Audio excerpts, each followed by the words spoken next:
A lot of talk about movie theaters here on the Suncoast, the popular Cine Bistro, and the renovations at the Hollywood 11 in Sarasota. And it might surprise you to know that people here were talking about the same thing back in the early 1900s.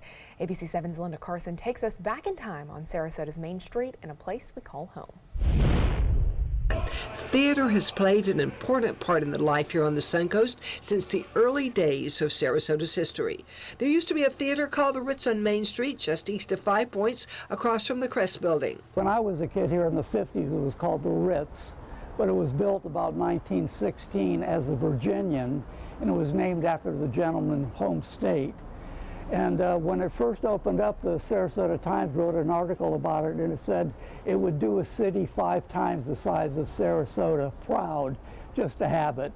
It cost $25,000. As years passed, its name was changed from the Virginian to the Sarasota Theater to the Ritz. It was a gathering place for kids on Saturday mornings. They'd have special kids features.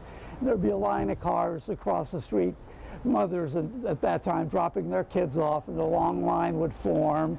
And for 9 or 10 cents, I think one time it was 9 cents, and they raised admission to 10 cents. The second theater in downtown was called the Florida Theater. And that was opened in 1926 by a gentleman named A.B. Edwards, who was Sarasota, the city's first mayor.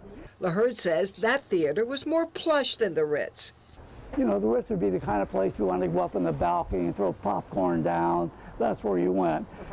Florida Theater didn't lend itself. The ushers were more strict, and they had ushers in those days. Mosquitoes were a problem. And during mosquito season, they would have ushers walk down the aisles and pump spray mosquito repellent at your feet, because mosquitoes were really a terrible problem in Sarasota during the summertime. The movie premiere of The Greatest Show on Earth at the Florida Theater brought lots of big stars to town. So they had Charlton Heston here, and Betty Hutton here, Dorothy L'Amour. They had the world premiere of the Toby Tyler Circus there. And you know, Elvis Presley played there for an engagement.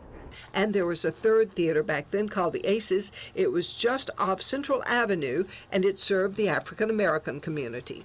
And even though those early theaters are long gone from downtown Sarasota now, they helped us earn the title of the Culture Coast and set the stage for the arts and entertainment that we still enjoy today. Linda Carson, ABC 7, your Suncoast News.